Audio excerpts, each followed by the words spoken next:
Hello everyone, welcome to another episode of TCG Talk. Hope you all are having a great day. Today's video, as you can tell by the title, is going to be like aggro versus mid-range. What is aggro in Katsu? What is mid-range in Katsu, right? This isn't going to be a super long video. It's just more of me giving my thoughts so people can see what my take is and then maybe give your takes as well. This isn't meant to be like gospel or like this is what it is. Like there's no way around it. It's just more of how I see Katsu as a whole, right?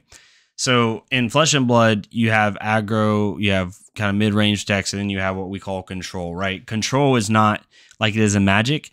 It's starting to, because in Control and Magic, like there's a lot of disruption, there's a lot of removal, right? There's a lot of tax. Flesh and Blood hasn't really had that up until Tails. There have been some discard effect stuff like Crippling Crush and stuff like that, but that's not really control, right? The only true control deck we have in the game right now is Lexi, in my opinion. It's the only true control deck we have. Maybe Oldheim. But it's more of not control, more so of defense, right? You have offensive decks, you have mid-range decks, and you have defensive decks. That's how I look at it. But in the context of aggro versus mid-range, for Katsu specifically, it's hard because a mid-range Katsu can still put out 10 damage a turn, which in any other hero, that's pretty much aggro, right? So, what do you define mid-range versus aggro, right? Is it the amount of blues do you run, right? Is it, okay, an aggro deck only runs 13 to 15, whereas a mid-range deck will run 15 to 18, control decks will run 18 to 21. Like some people think that. Is it the amount of damage you put out per turn, right? Is it, mid-range decks typically use their Kadachis, more frequently, so they don't put out as crazy. They don't use combo stars to start the turn, so they're only going to deal like 5 to 10 damage a turn, 6 to 10 damage, whereas a true aggro build can deal 10 to 15, but at the same time it can't block, whatever, right? And then some people think it's like comes down to like D-reacts, right? Do you main boarding your defense reactions, or you're not main boarding defense reactions, stuff like that. So I think none of those opinions are wrong. But what I will say is the fact that all of those opinions kind of make the difference on if it's aggro or mid-range, I think personally it comes down to play style. And I'm gonna try to show that the best I can. This is the list I just had in the previous video about my weekly update, and it's a list that I run right now, right? So I would consider this list aggro. It has 15 blues in it, it has no defense reactions in the main board, they're all in the sideboard, and it's focusing on hit effects and pushing a lot of damage. However, in my opinion, I can run this deck at a mid-range pace because mid-range is about sequencing. And to me, it's about sequencing, using your Kadachis more often and earlier in the chains. And it's about being able to like trade some blocks for life of a resource and stuff like that. Kind of like how Ira plays, right?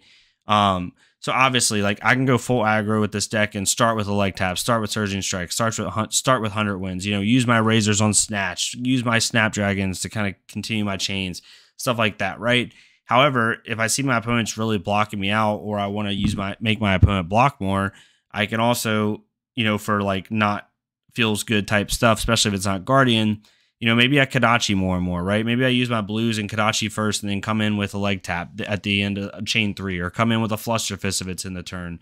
Utilize my combo cards to their advantage, and really try to, chip while also blocking with a card every turn if I can do it, right? I think you can do that, and I've done that against people. I've had slow old school Guardian players that were blocking me out a lot and had a list similar to this, and I would just chip away with Kadachis, right? Chip away with different cards, use D-reacts in the sideboard to, block out some of their high arching attacks while continuing to chip, and just play that mid-range style of game. I don't think mid-range, again, is how many blues you have in the deck or how your deck is built.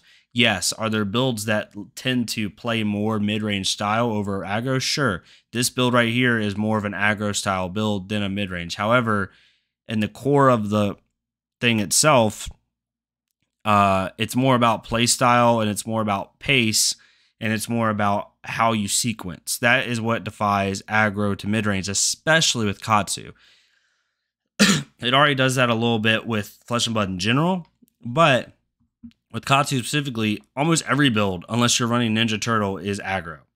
In the case of Flesh and Blood, right? And a mid-range Katsu is aggro in every other term, right? If I told you you have a deck that deals anywhere from 6 to 12 damage a turn with only having to use 1 to 2 resources, if that, you're going to tell me that's an aggro deck. However, that's how Katsu works, right? So you can use 3 resources, 1 blue, and deal 10 damage really easily, right? So it's just, it depends on your sequencing and stuff like that. So like, which is better, which is worse, it doesn't matter. I said this in the Discord today. We were talking about it with some good Katsu players, and it just depends, on what you're trying to do in the game.